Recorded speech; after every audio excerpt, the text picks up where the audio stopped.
안녕하세요. 반갑습니다. 오늘 빌립보서 2장 중반부 12절서부터 18절까지 교제 나누겠습니다. 자, 천천히 같이 읽겠습니다. 시작. 사랑하는 형제 여러분, 항상 순종하는 마음을 가지십시오. 여러분과 함께 있는 동안 여러분은 하나님께 순종하는 태도를 잘 보여주었습니다. 내가 곁에 없을 때 그렇게 하는 것이 더 아름답고 귀한 일입니다.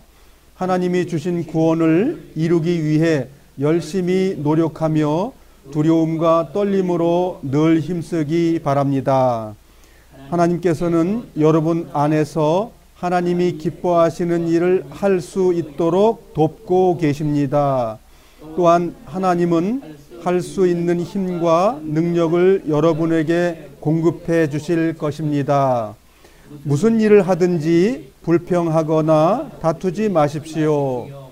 그렇게 하면 어느 누구도 여러분을 잘못했다고 비난할 수 없을 것이며 여러분 역시 깨끗한 마음을 가질 수 있을 것입니다.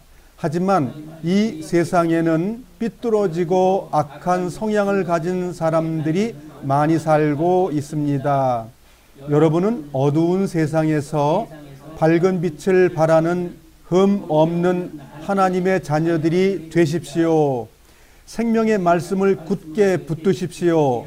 그리하면 그리스도께서 다시 오시는 날 내 수고가 헛되지 않고 열심히 달려온 내 삶이 승리로 가득하여 기뻐하고 또 기뻐할 것입니다.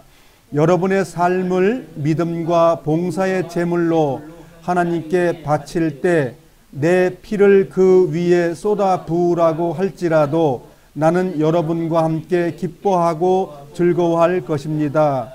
여러분도 나와 같이 기뻐하고 즐거워하기 되기를 원합니다. 사도 바울의 이제 권면이 들어가 있는 것이죠. 이제 2장 전체적인 그 이야기는 기쁨의 봉사거든요. 기쁨으로 봉사해야 된다. 즐거움으로 봉사해야 된다. 그 말이에요. 1장엔 뭐예요? 즐거움으로 고난받아라. 그 말이었습니다. 1장 전체는. 2장은 전체적으로 이야기가 기쁨으로 봉사해라. 기쁨으로 뭘 살아내라. 근데 여기서 중요한 내용이 뭐냐면 구원의 삶을 이루라는 거예요. 구원의 삶을 이루라. 2장의 핵심적인 이야기가 어떻게 기뻐야 되냐면 주님께서 주신 구원을 우리 삶 속에서 살아내는 것, 즉 그 거룩함이죠. 그 거룩함을 살아내야 된다고 말하는 내용이 2장의 주제가 됩니다. 그리고 우리는 거룩함에 대해서 우리는 히브리서에서 우리가 배웠어요. 그래서 히브리서의 그런 내용들을 우리가 배웠는데, 그래서 우리가 히브리서를 배울 때에 그 구원이라든가 안식, 성장, 그다음에 은혜의 삶, 믿음, 그다음에 거룩함 이런 것을 우리가 히브리서를 통해서 배웠어요. 이제 그걸 얘기하는 겁니다. 구원을 이루는 것이 뭐냐면 히브리서의 내용이에요. 우리가 배웠던 것. 사도 바울이 말하고자 하는 내용이 다 똑같아요. 내가 하나님을 향해서 거룩하게 사는 것처럼 여러분도 삶은 기쁨이 있습니다. 그렇게 말하는 거거든요. 칠판의 내용을 정리하고 말씀으로 돌아오겠습니다. 빌립보도 전체 내용이 거룩함입니다. 거룩함. 하나님의 자녀가 됐어? 그럼 세상에 죄 짓는 곳 속에서 좀 구별돼 가지고 빛의 삶을 살아. 그래야 기쁨이 있는 거야. 그 말이거든요. 그래서 그걸 배우는 거예요. 날마다 성경은 뭐라고 그래요? 우리를 책망하지요. 무슨 책망이요? 죄에 물들지 말고 하나님의 자녀다운 삶을 사세요. 그게 거룩함이거든요. 그 거룩함을 이루는 삶을 살다가 주님 만나는 거예요. 근데 거룩함을 유지하는 삶을 살지 않은 사람에게는 심판한다. 그렇게 돼 있어요. 그래서 한 번 구원은 영원한 구원이 아니고 우리가 구원의 삶을 유지하는 것을 성경이 계속적으로 사도 바울을 통해서 우리에게 말씀하신다는 거예요. 자.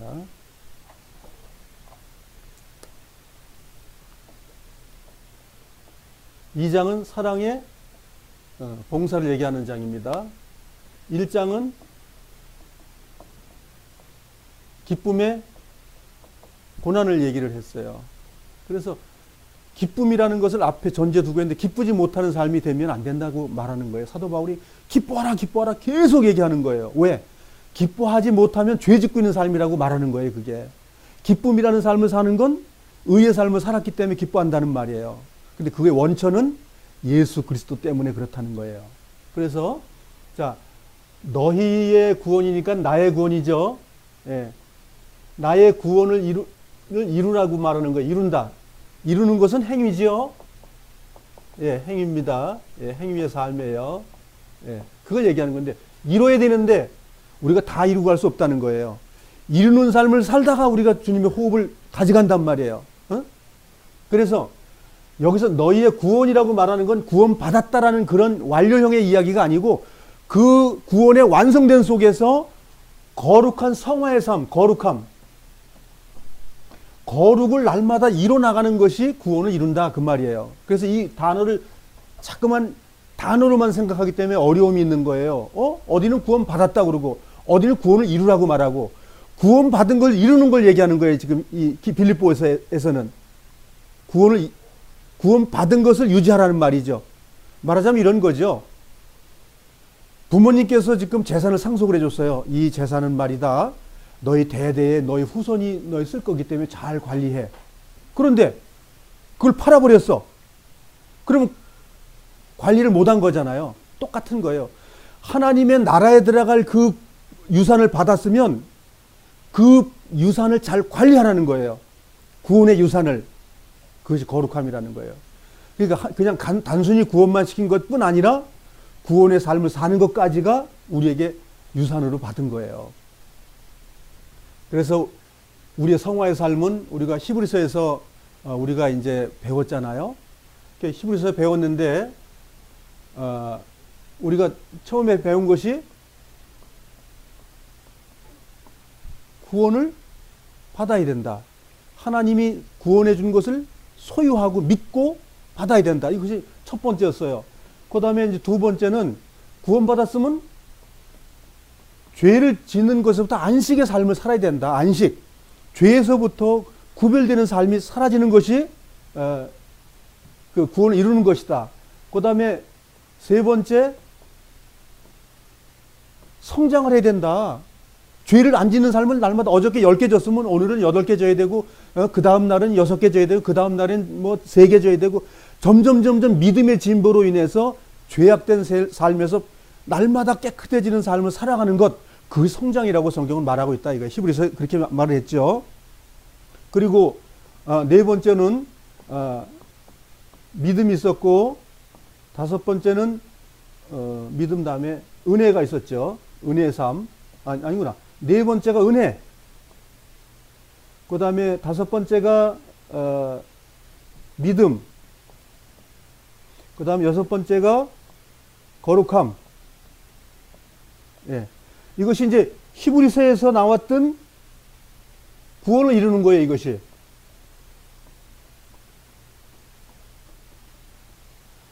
히브리서가 구원을 이루는 삶을 우리가 1장서부터 13장까지 배웠는데 그 내용이 여기 그대로 다 들어있는 거예요.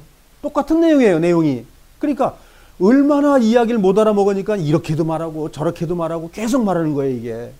그러니까 우리가 잘 못 알아먹는다 그 말이에요. 잘 순종 못한다 그 말이에요. 그렇기 때문에 순종하라고 한 번 말하면 순종이 되면 두 번 다시 말 안 하죠.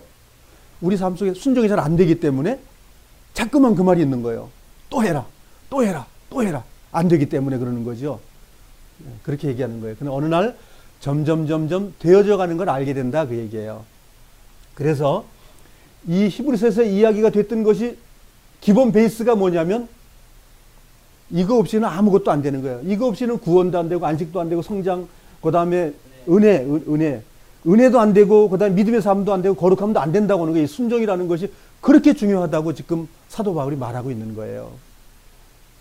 그래서 순종을 함으로써 순종하니까 뭐가 나오냐면 두려움이라는 게 나온다는 거예요. 공포라는 개념이 아니죠.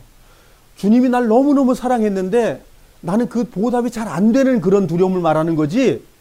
아이고 우리 아버지가 나 때려 죽일 것 같아서 나 겁나 이런 개념이 아니라는 거예요. 그러니까 사랑의 두려움. 날 너무너무 사랑해 주는 사람에게 내가 보답을 잘 못할까 봐 그런 두려움을 말하는 거예요. 그래서 두렵고 떨리는 그런 그 마음과 생각을 가지고 구원을 이루는 삶을 살아야 된다. 이렇게 이제 사도 바울이 말하고 있는 거예요. 그리고 또 두 번째 이야기는 순종함으로 거룩한 삶이 된다는 거예요. 순종하는 것은 주님 안에 있는 거예요. 주님의 달란트를 가지고 오게 되면 이런 일들이 되어진다는 거예요. 나로부터가 아니라 그리스도로부터 된다는 거예요. 그래서 그리스도 순종함으로 그리스도 안에 있는 그 일이 힘과 용기가 우리에게 나온다는 거예요. 순종함으로. 그러니까 그리스도 안에 들어있다는 거예요, 이것이. 그래서 자, 이제 생명의 말씀은 내가 곧 길이요 진리요 생명의 말씀이라고 하죠. 그러니까 주님, 생명의 말씀은 주님을 얘기하시는 거죠. 하나님 말씀을 얘기하는 거죠. 그 말씀을 붙드십시오. 이게 붙든다는 게 뭐예요? 뭘 붙든다는 개념은 뭘 실행한다는 말이죠. 주님의 생명의 말씀을 내 삶 속에 실천하는 것. 그것. 그 생명의 말씀. 결국은 우리에게 생명의 말씀이 뭐예요? 내가 너의 죄 때문에 십자가에서 피 흘려 죽었다. 내 사랑을 받아달라. 그 생명을 받았을 때 우리가 구원의 생명을 받은 거죠. 새 생명이죠. 그게 부활 생명이라는 거예요. 자, 그럼 새 생명과 부활 생명의 차이가 뭐예요? 옛날에는 죽은 생명 속에 살았다는 거죠. 죄를 먹고 마시는 삶을 살다가 죄를 날마다 안 지려고 애를 쓰는 삶, 즉 생명의 삶을 사는 거죠. 그걸 통해서 부활 생명이 된다는 거예요. 그래서 이제 믿음과 봉사에 이런 걸 통한 믿음과 봉사를 통해서 제사 드리는 제물을 드려라 이런 말이에요. 그것이 사도 바울이 부탁하는 이야기예요. 너희들이 믿음과 봉사의 제물로 산다 그러면 내가 핏값으로 내가 그 제물에 추가를 하겠다 그러는 거예요.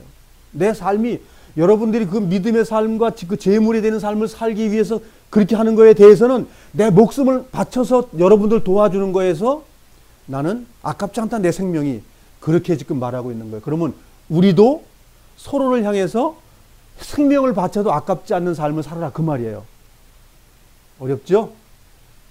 사도 바울은 그 삶을 살고 있다는 것을 지금 표현하고 있어요. 그렇게 삶을 사십시오. 명령이죠? 주님이 사도 바울을 통해서 그렇게 살아서 그런 마음이 들고 그런 행동이 나온 것처럼 우리 삶 속에도 그렇게 되길 바랍니다. 이렇게 얘기한 거죠. 그리고 나처럼 기뻐하고 즐거워하기를 바랍니다. 사도 바울이 그렇게 말한 것은 하나님의 생명이 우리에게 그렇게 요구하는 거죠. 우리가 그렇게 살기를 하나님이 원하신다는 거예요. 그래서 나처럼 기뻐하고 즐거워하라. 그럼 우리도 지금 이 땅에 호흡을 하고 사는 그 생활 속에서 사도 바울이 기뻐했고 즐거워했던 것처럼 살기를 바란다고 사도 바울이 권면한 거예요. 그럼 우리가 여기에서 즐겁고 기쁘게 살아갈 수 있는 그런 원천이 어디에 있냐 이거예요. 그리스도의 마음이 내 마음에 부음바 됐기 때문에 그걸 가져오는 거죠. 영적 생활이죠. 그런데 이 주님의 능력으로 공급받지 않고서는 기뻐하고 즐거운 삶이 안 된다고 말하고 있는 거예요. 자, 그렇게 하려면 우리가 생명의 말씀을 어떻게 해야 돼요? 날마다 가지고 와야 돼. 근데 어디 가서 가지고 와야 돼요? 천호동에 여기 와가서 가지고 와야 되는 거 아니에요? 주님의 말씀. 이 말씀 속에 우리를 위로하고 안내하고 거룩하게 살고 나를 위로하는 말씀이 다 들어있다는 거예요.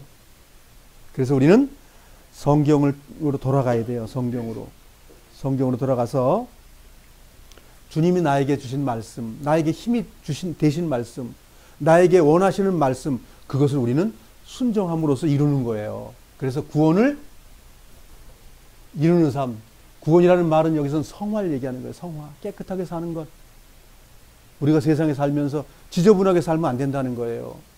도덕적으로 깨끗해야 된다는 거예요. 윤리적으로 깨끗해야 된다는 거예요. 그것이 하나님의 뜻이에요. 우리가 정말 사랑할 수 있는 것은 우리 가정 안에서 그 사랑이 나타나고 우리가 이루어지는 것, 하나님이 기뻐하는 거예요. 성경을 통해서 우리가 조금 더 조명해 보겠습니다.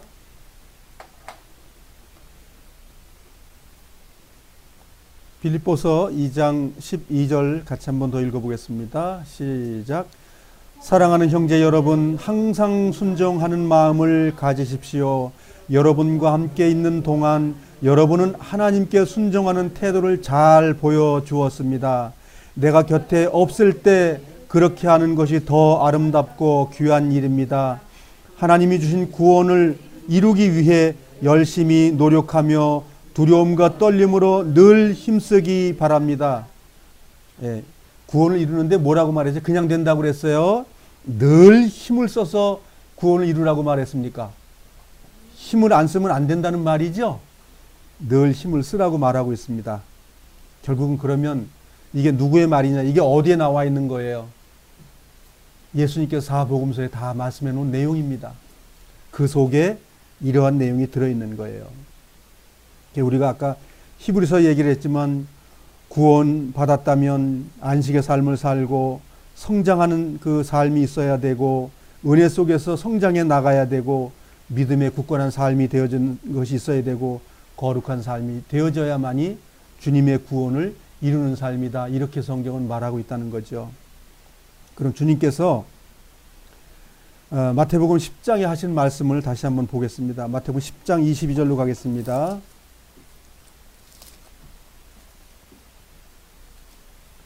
제가 그 신약 성경을 통해서 볼 때 사복음서를 많이 보는 거거든요. 많이 찾는 거예요. 자, 그럼 사도 바울이 말할 때 그러면 어디에 기점을 두고 말했냐는 것을 내가 얘기하는 거거든요. 사도 바울은 구약의 말씀을 모티브로 해가지고 그 말씀으로 오시겠다는 예수 그리스도가 이 땅에 오신 말을 중복해서 말하는 거예요. 중복해서. 그래서 사복음서에 있는 내용이 신앙생활의 전체이고 하나님 말씀하신 그 전체예요, 그게.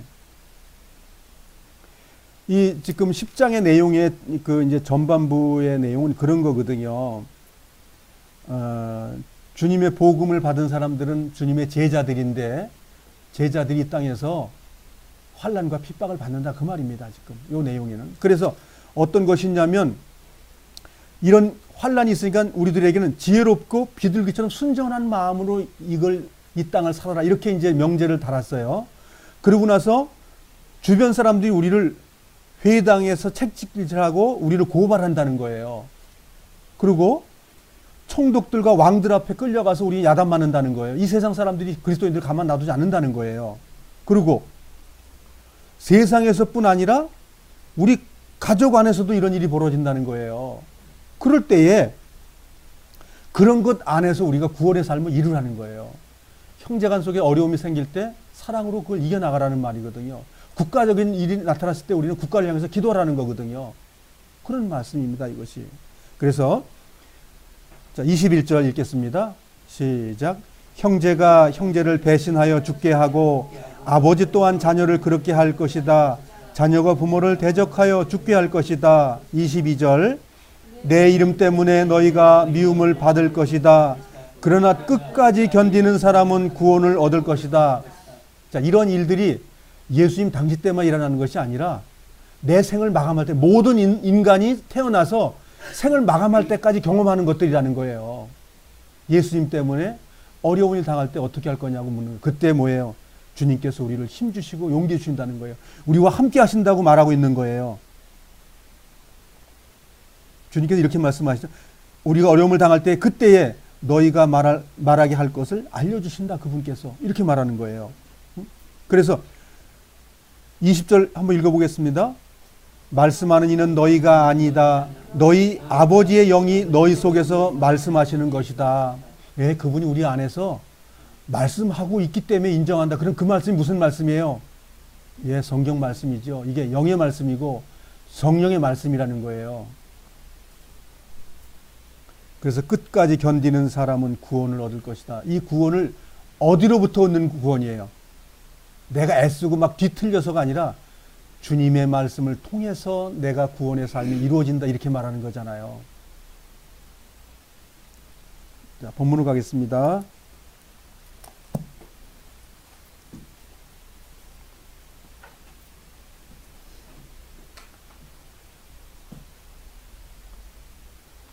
그래서 여기서 말씀하시는 것, 그런 말씀이잖아요. 하나님께 순종하는 태도를 잘 보여주었습니다. 사도 바울이 이제 말씀 전해놓고 떠났는데, 그 빌립보 식구들은 지금 10년 동안 자기 없어도 주님을 잘 섬겼다는 걸 알고 있는 거예요. 그러니까 주님을 순종하는 마음을 가지고 그 생활을 했다는 거예요. 주님의 말씀을 순종하는 것으로 됐다는 거예요. 그러니까 자기 없어도 주님의 말씀을 순종하는 걸 보고 기뻤다는 거예요, 사도 바울께서. 그래서 그 순종이 결과를 낳는데 무슨 결과를 낳느냐면 구원의 삶을, 거룩한 삶을 살아가는 것이 이루어졌다는 거예요. 순종 때문에. 사도 바울은 그렇게 말하고 있어요. 13절입니다. 읽겠습니다. 시작. 하나님께서는 여러분 안에서 하나님이 기뻐하시는 일을 할 수 있도록 돕고 계십니다. 아까 지금, 네, 잠깐만요. 지금 예수님이 친히 하신 말씀하고 똑같은 말이죠. 주님께서 우리 안에서 역사해가지고 그 일이 됩니다. 이렇게 말하고 있는 거잖아요. 사도 바울이 지어낸 말이 아니고 성령님께서 그대로 똑같은 말을 바울을 통해서 전해주고 있는 거예요. 또한 하나님은 할 수 있는 힘과 능력을 여러분에 공급해 주실 것입니다. 사도 바울이 공급받았던 것처럼 우리도 공급받을 수 있다고 말하고 있는 거예요. 로마서 8장으로 가보겠습니다. 로마서 8장 11절로 가겠습니다. 지금 사도 바울께서 이렇게 말씀하는 내용은 모두가 사복음서에 있는 하나님이 말씀하신 것을 영적으로 바울을 통해서 주시는 건데, 사도 바울은 예수님과 3년 반 동안 같이 지낸 제자가 아니에요. 구약 성경을 달달달 암송하고 그걸 연구했던 아주 구약학 박사라고요, 사도 바울이. 거기에 예수님을 접목시켜 주신 거예요. 다메섹 도상에서. 그리고 삼층천에 갔을 때 다 영적으로 알려주신 거예요. 그걸 풀어서 말하고 있는 거예요. 다른 제자들은 뭐예요? 3년 반 동안 배운 것을 가르치고 있는 것이죠. 로마서 8장 11절 같이 읽겠습니다. 시작. 예수님을 죽은 사람들 가운데서 다시 살리신 분의 영이 여러분 안에 살아 계시면 여러분 안에 계신 그분의 영으로서 여러분의 죽을 몸도 살릴 것입니다. 여기 죽은 건 두 가지죠. 우리의 신앙생활을 살린다는 말이기도 하고 마지막 날 우리를 살리는 것도 되죠. 12절입니다. 그러므로 형제 여러분, 우리는 빚을 진 사람들입니다. 그러나 죄의 본성을 따라 살아야 하는 죄의 본성에 빚진 사람이 아닙니다. 죄의 본성에 따라 산다면 여러분은 죽을 것입니다. 그러나 성령의 도우심을 받아 몸의 악한 일을 죽인다면 여러분은 살 것입니다. 그러니까 우리 호흡이 죽고 산다는 말의 내용이 아니죠. 우리가 죄를 짓는 것을 안 죽게 하는 것이 지금 여기는 살아있다고 말하는 것이죠. 그게 부활이라고 지금 말하고 있는 거. 살아있다. 죄 안 짓는 생활이 부활 생명이다. 지금 그렇게 말하는 거죠. 우리의 육체의 생명이 끝났다고 말하는 것이 아니고 우리가 죄 질 수 있는 그 힘에서 죄 안 질 수 있는 힘으로 주님께서 우리를 이끌어 주신다. 우리가 순종하고 그래서 순종이 돼야 부활 생명이 된다고 말하는 거죠.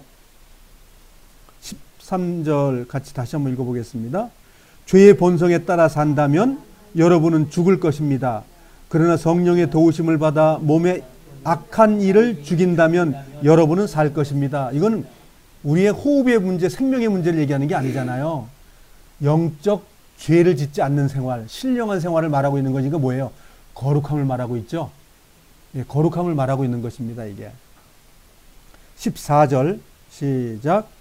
왜냐하면 하나님의 영으로 인도함 받는 사람은 누구나 하나님의 자녀이기 때문입니다. 그러니까 우리가 이 말씀을 따라서 순종하고 살아가는 것이 하나님의 아들의 삶이다. 그것이 거룩함을 이루는 것이다. 이렇게 지금 말하고 있는 것이죠. 그래서 15절 다시 읽어보겠습니다. 여러분의 받은 성령은 여러분을 다시 두려움에 이르게 하는 노예로 만드는 영이 아니라 여러분을 하나님의 자녀가 되게 하는 영이십니다. 그래서 우리는 그 성령을 의지하여 아바, 아버지라고 부를 수 있는 것입니다. 우리가 말씀을 순종함으로 이 삶이 된다는 거예요. 그래서 우리 아들의 신분으로 살아갈 수 있는 것은 우리의 능력이 아니고 아버지의 성령, 아버지의 말씀을 통해서 우리가 됩니다. 그래서 우리가 할 일이 뭐죠? 다 돼 있는 것 속에서 순종하십시오. 그잖아. 순종함으로 뭐가 된다는 거예요? 기쁨과 즐거움이 된다고 말하고 있는 거죠. 예. 그러니까 우리는 말씀 앞에 나가서 순종하는 게 우리 할 일이다. 이거 순종하려고 하면 내 자아가 어떻게 돼야 된다고요? 파쇄되고 부서지고 순종하는 일로서 된다는 거죠. 본문으로 가겠습니다. 그래서 성경 사복음서를 우리가 제가 항상 50번 읽어보라는 말을 하잖아요. 왜 그러냐 하면 모든 제자들이 거기에서 모범을 가지고 거기서 배운 걸 가지고 평생 살았다는 거예요. 그것 때문에 영적 신앙이 됐고 영적 거룩함이 됐고 성화의 삶이 됐다는 거예요. 그래서 그분들은 죽었을 때 주님께서 몸을 바꿔줘서 거룩한 곳에 갔다는 거예요. 그래서 육신의 몸을 입고 이 땅에 오신 그분은 천지가 개벽하는 일을 우리에게 해주신 거예요. 그래서 성경은 뭐라고 말해요? 하나님이 육신을 입고 이 땅에 오신 것을 믿는 자는 하나님의 자녀라고 말하잖아요. 그건 하나님께서 우리에게 마음속에 주신 말씀이라고 말하잖아요. 그렇게 귀한 거예요.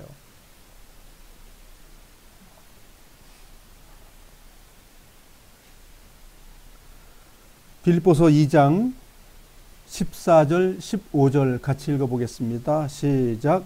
무슨 일을 하든지 불평하거나 다투지 마십시오. 이런 명제를 가지고 15절 넘어가는 겁니다.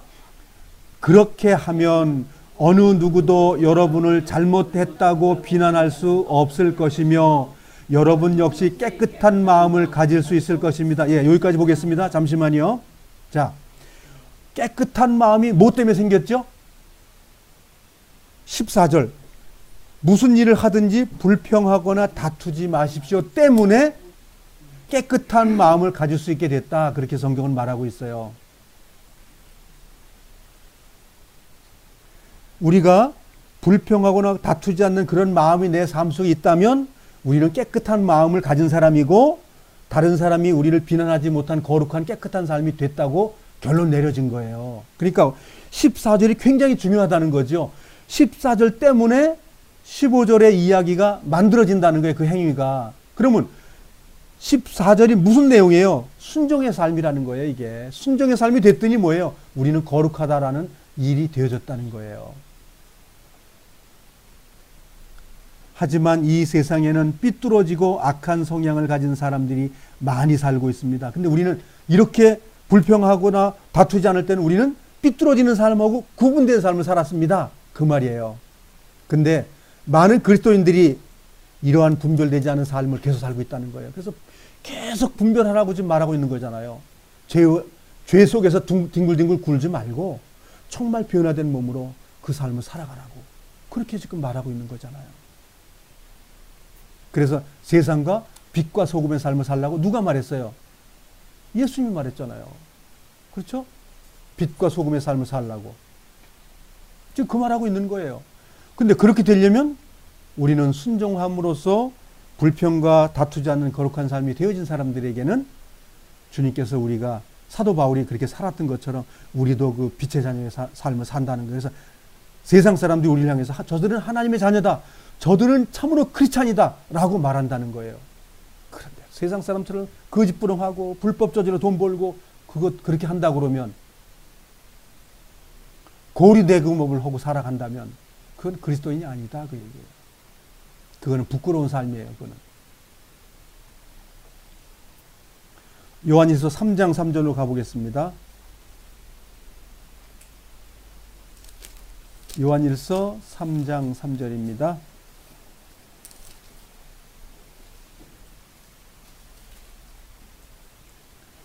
성경은 구원받았게 되면 천국 간다는 말이 있지만 그것으로 완성됐다고 성경은 말하지 않아요. 구원 받았으면 구원을 이뤄야 끝난다. 그 구원이 완성된다고 성경은 말하고 있어요. 예수님이 완성한 것처럼 사도 바울이 완성한 것처럼 사도 베드로가 완성한 것처럼 지금 우리도 완성의 그 나라 들어갑니다. 라고 성경은 말하고 있는 거예요. 그런데 성경은 무임승차한 것처럼 이거 주님이 다 해줬기 때문에 갑니다. 그렇지 않습니다. 제발 성경을 보시길 바랍니다. 성경을 보시면 하나님께서 나에게 말씀할 거예요.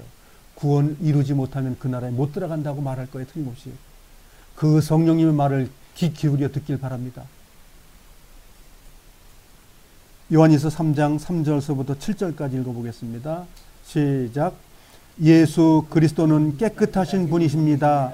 적어도 그리스도 안에서 이러한 소망을 가지고 있는 사람이라면 그리스도와 같이 자기 자신을 깨끗하게 지켜야 할 것입니다. 뭐라고 말했죠? 예수님은 깨끗해도 우리는 깨끗지 않아도 간다고 그랬습니까? 그런 성경은 없습니다. 주님이 깨끗한 건 너 알았어? 그러면 너도 깨끗하게 살아. 이렇게 지금 말하고 있어요. 어떻게 이 더러운 인간이, 구더기 같은 인간이 어떻게 살죠? 그러니까 주님의 은혜 가운데서 순종하면 된다고 성경은 말하고 있는 거예요. 4절입니다. 죄를 짓는 자는 하나님의 법을 깨트리는 사람입니다. 죄를 짓는다는 것은 하나님의 법을 어기며 사는 것과 같습니다. 예수님께서 이 땅에 오셔서 뭐라고 말씀하셨죠? 나는 하나님의 말씀을 한 번도 어기지 않았다. 순종했다. 이렇게 말했죠. 죽기까지 순종했다. 이렇게 말합니다.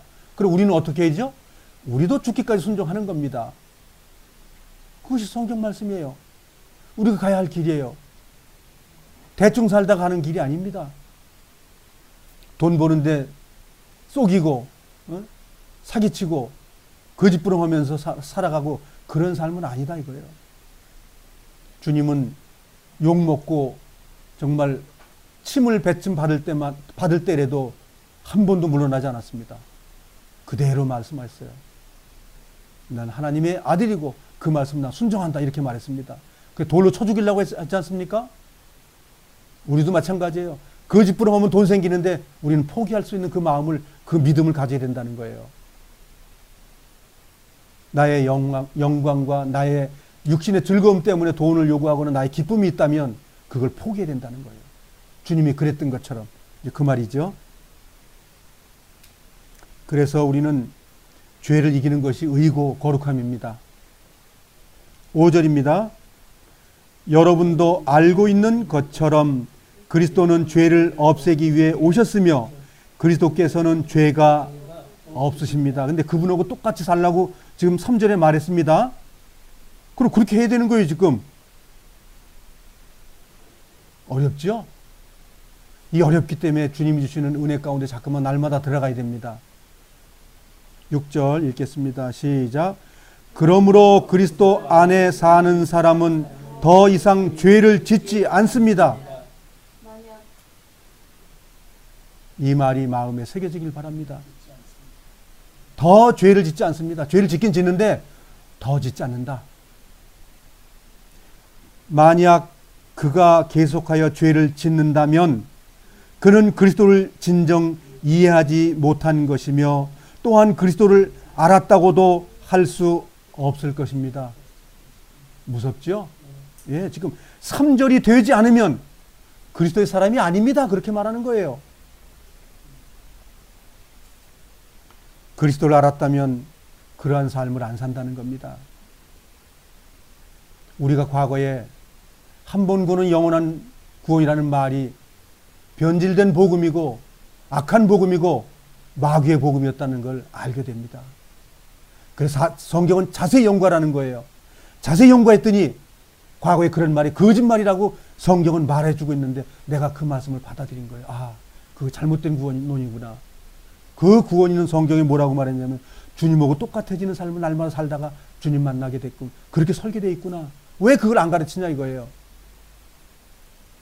너무 싸구려 복음을 가르쳤다는 거예요. 주님은 어려운 구원을 이루고 돌아가셨어요. 우리도 어려운 구원을 이루고 살다가 주님의 나라에 오라고 돼 있어요.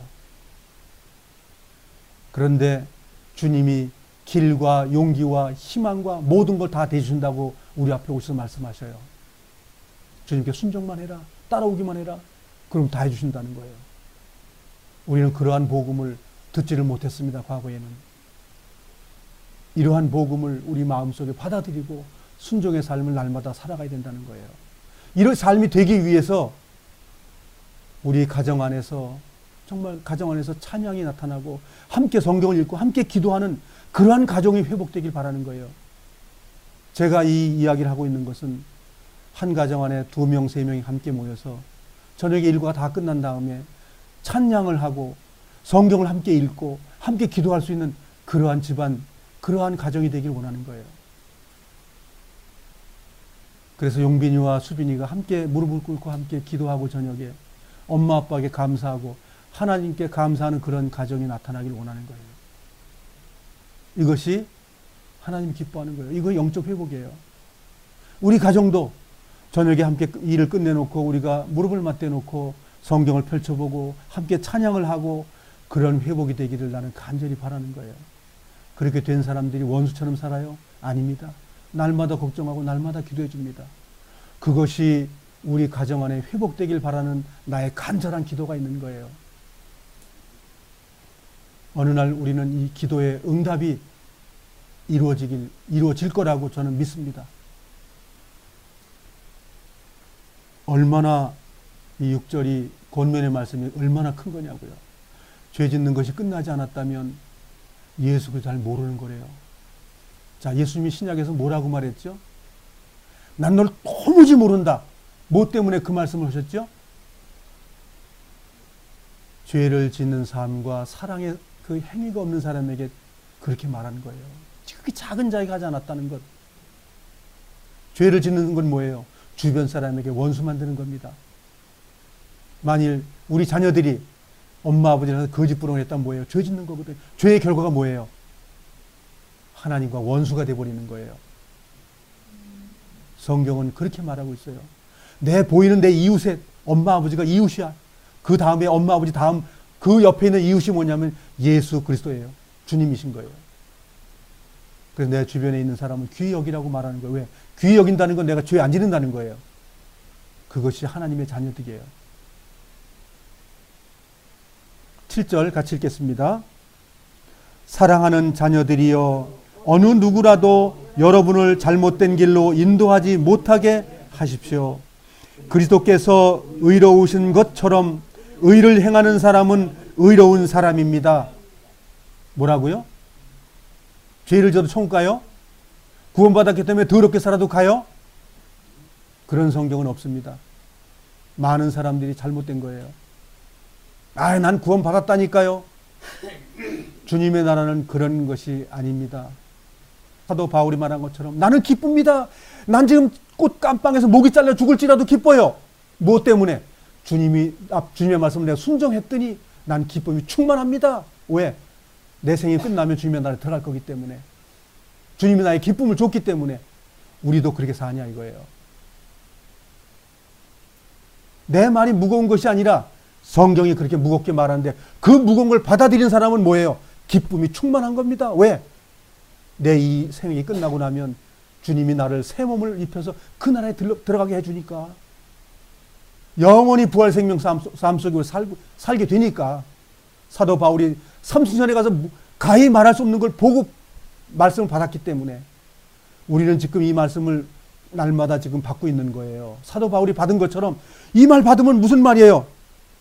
주님하고 똑같지 못하면 버려지는 것이고 심판받는 것이고 똑같으면 뭐예요? 그 나라에 들어가는 거예요. 간단하지 않습니까? 그래서 우리는 날마다 주님의 말씀을 연구하게 돼 있는 거예요. 주님 뭐라고 말했어요? 이 말씀이 곧 영생이다. 그래, 연구를 안 해? 제자들에게 야단친 말씀입니다. 그 제자가 나예요, 지금. 주님이 나에게 야단치는 거예요. 성경을 연구하고 말씀을 순종하지 못한다면 너는 심판받는다. 그 말하고 있는 거거든요.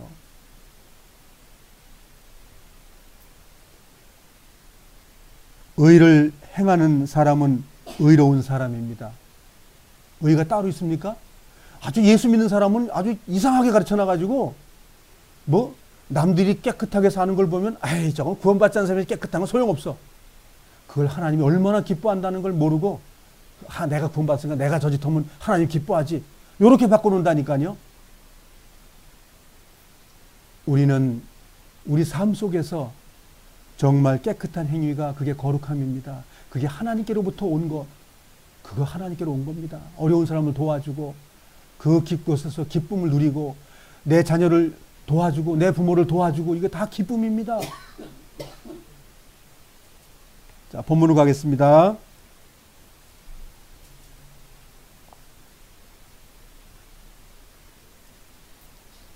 16절 같이 읽어보겠습니다. 시작.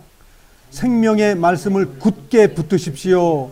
그리하면 그리스도께서 다시 오시는 날에 내 수고가 헛되지 않고 열심히 달려온 내 삶이 승리로 가득하여 기뻐하고 또 기뻐할 것입니다. 예. 그렇게 살면 어디 간다고요? 주님의 나라에. 그렇게 안 살면 주님이 싫어하는 그 나라에, 저주하는 나라에. 여기 지금 14절이 기본이 돼가지고 좀 계속 말씀해 주는 겁니다. 무슨 일을 하든지 우리 살아서 숨 쉴 때 하는 말입니다.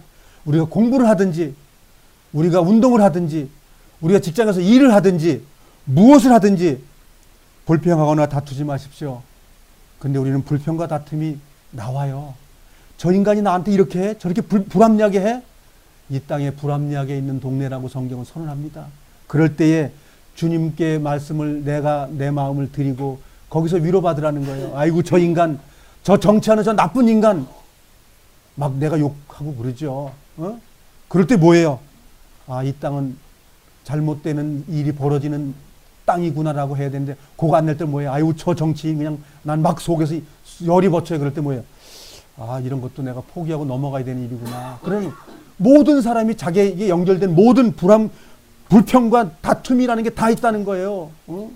공부할 때도 다툼이 나요. 근데 주님의 말씀을 가면 뭐라고 나와요? 생명의 말씀을 굳게 붙드십시오. 내가 굳게 안 붙들어서 그러는 거예요. 근데 그런 것이 굳게 붙들게 되면 우리 안에 기쁨과 평강이 있다고 성경은 말하고 있는 것이지요. 그래서 주님의 말씀을 붙들고 그걸 이기는 날, 그리스도의 날을 맨날 먼 날 빵빠레 불려가지고 그냥 죽은 자들이 땅속에서 일어나고 그 말 아닙니다. 지금 이 땅이 생명이 끝나고 나면 주님의 생명으로 부활 생명으로 됩니다. 응? 주님이 우리 몸을 바꿔줘요. 예? 그 바꿔주는 걸 기쁨으로 받으라는 겁니다. 사도 바울이 그걸 알고 있고 그렇게 얘기하고 있는 거예요. 요한복음 5장 24절로 가보겠습니다.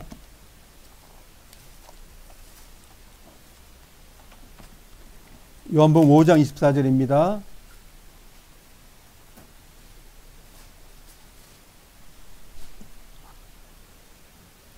자, 생명의 말씀을 뭐라고 말했죠? 굳게 뭐라고요? 굳게 붙드십시오. 이게 행입니까? 아니면 그냥 머릿속에 집어넣으면 되는 겁니까? 굳게 붙드는 거예요.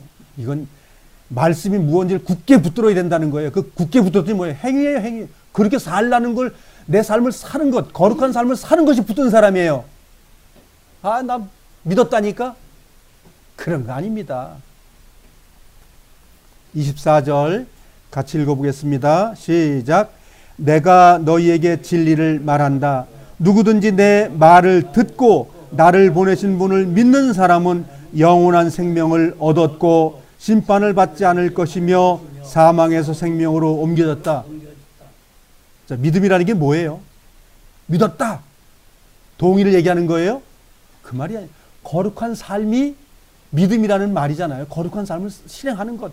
구원의 거룩한 삶을 사는 것. 그 말이지. 그 사는 사람이 영원한 생명을 받았다는 말이지. 아, 나 믿었습니다. 그거 가지고는 천국이 아니라고 성경 다 말하고 있죠. 25절입니다. 시작. 내가 너희에게 진리를 말한다. 죽은 사람이 하나님의 아들의 음성을 들을 때가 올 것인데 그때가 바로 지금이다. 그 음성을 듣는 사람은 살 것이다. 28절 가겠습니다.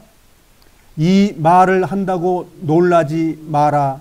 무덤 속에 있는 사람은 모든 사람들이 아들의 음성을 들을 때가 올 것이다. 여기는 지금 무덤이라는 땅 속에 묻혀있는 호흡이 끝난 사람 말하는 것이 아니고 하나님의 생명을 살아가지 못하는 사람들, 하나님의 말씀이 아무리 들어가도 아무런 대꾸가 없는 그런 영적으로 죽은 사람들을 말하고 있는 거예요.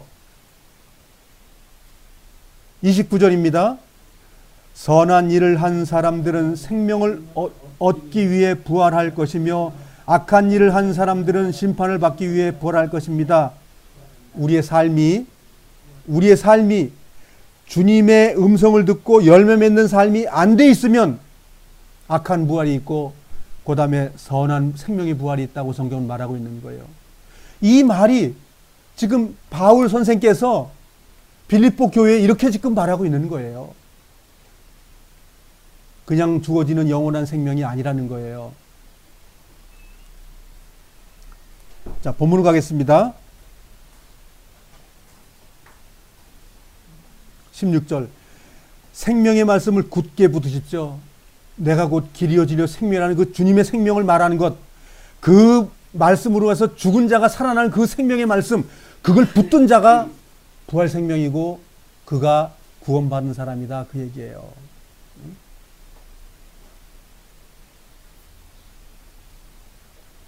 그래서 승리라는 게 뭐예요? 그렇게 말씀을 붙잡고 씨름하면서 살아갔던 사람이 승리한 삶이고, 그렇지 않은 삶을 산 사람은 패망한 사람이다 이거예요. 버려진 사람이라고 말하는 거예요. 자, 17절 읽겠습니다. 17절 18절 시작. 여러분의 삶을 믿음과 봉사의 제물로 하나님께 바칠 때 내 피를 그 위에 쏟아 부으라고 할지라도 나는 여러분과 함께 기뻐하고 즐거워할 것입니다. 자, 기뻐하고 즐거워한다는 말의 원뜻이 뭐예요? 주님의 말씀을 굳게 붙들고 살아갔던 그 신앙의 삶이 기쁘고 즐거운 삶이라고 말하는 거죠. 여러분이 그런 삶을 사는 것 속에 내가 추가로 해가지고 나는 너희들을 위해서 내 목숨 버려도 괜찮다고 이렇게 말하는 거예요. 그러니 우리의 삶이 뭐지요? 여러분의 삶을 믿음과 봉사의 제물로, 제물은 제사 드리는 걸 얘기하는 거예요. 근데 무슨 제사? 믿음과 봉사의 제물이 우리에게 필요하다는 거예요. 그것이 그 제물이 하나님께 바쳐질 때 여러분이 그래서 한다 그러면 나 목숨 여러분에게 줄게, 그 말이에요. 사도 바울이 우리에게 무슨 말 하는지 아시겠죠? 사도 바울은 하나님의 말씀을 순종하고 붙들고 똑같이 하나님처럼 이 땅에 사는 삶이에요. 그러니까 여러분 제발 나를 본받는 자 되십시오. 뭐? 주님의 말씀을 붙잡고, 주님의 생명의 말씀을 붙잡고 내가 살아가는 것처럼 너희들도 살아가십시오. 그러면 됩니다. 그러면 우리가 뭐가 있다는 거예요? 기쁨과 즐거움이 있다 이거예요. 왜? 누가 나를 생명을 가져간다 하더라도 기쁜다는, 왜? 주님의 거룩한 천국에 우리가 들어간다는 거예요. 우리가 거기 가기 위해 사는 거 아닙니까 지금? 이 땅에서 돈 많이 벌어서 행복하게 살려고 사는 거 아니죠? 주님의 나라에 들어가기 위해서 우리 지금 살고 있는 거예요. 그 이 땅이 뭐죠? 어려운 삶을 주님의 이름으로 살면서 힘들더라도 기뻐하고 즐거워하라는 거예요. 사도 바울이 계속 그 말한 내용이 뭐예요? 생명의 말씀을 굳게 붙들면 됩니다, 그 얘기예요.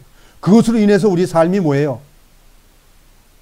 믿음의 그 봉사의 제물의 삶이 된다고 말하고 있는 거예요. 원천은 그리스도예요. 말씀이에요. 성령님이에요. 18절. 여러분도 나와 같이 기뻐하고 즐거워하게 되기를 원합니다. 사도 바울처럼 즐거워하는 삶을 못 사는 사람이 있다는 말이죠. 여러분들 못 사는 사람들이요, 그렇게 사십시오, 그렇게 말하는 거잖아요 지금. 빌립보 교회는 두 가지 말을 하고 있는 거예요. 빌립보 교회의 식구들, 즉 구원받은 하나님의 자녀들에게, 집사, 장로, 평신도들에게 말하는 거잖아요. 하나님의 자녀들에게 말할 때 뭐예요? 두 가지 말하는 거예요. 기뻐하고 즐거워하는 삶을 사십시오. 못 살아? 버려지고. 그렇게 살아? 나와 같이 기쁨을 누리는 사람이구나. 내가 죽을 때 같이 그 나라에 가서 만날 사람이구나. 그 말하고 있는 거예요. 자, 기뻐하고 즐거워하는 것을 다시 한번 역으로 한번 생각해 보십시오. 사도 바울이 이 말을 했어요. 나 지금 기쁘다 하라고 그랬어요. 어디에 있는데 기쁘다고 말한 거죠? 로마의 감방 안에서, 감방 안에 있어도 주님 안에 있는 거예요, 이분이. 곧 죽일지도 모르는데도 불구하고. 그러면서 그분이 뭐라고 말했냐면, 여러분들, 나는 지금 내일 죽을지 모르는데 기뻐하고 즐거워하고 있습니다. 나처럼 여러분들도 주변에 죄 가운데 있는 모든 그런 어려운 것 속에 있는데 즐겁고 기쁘다고 생각하기를 바랍니다. 주변 그게 없어지는 게 아니잖아요. 환경이 그대로 있는 것 속에서 기뻐하고 즐거운 삶을 살기를 바랍니다. 라고 지금 말하고 있는 거예요. 우리 또한 정말 사도 바울처럼 기뻐하고 즐거운 그러한 믿음의 삶이 되기를 바랍니다. 우리 가족 여러분, 정말 주님 앞에 이렇게 살다가 주님 만나십시다. 땅속에 묻혀서 가는 것이 아니라, 구원받으면 가는 것이 아니라, 오늘 말씀하신 내용이 뭡니까? 너의 구원을 이루랍니다. 근데 어떻게 이루라랬죠? 말씀을 굳게 잡으면서 된다고 말했어요. 이렇게 살기를 바랍니다. 제가 기도하겠습니다.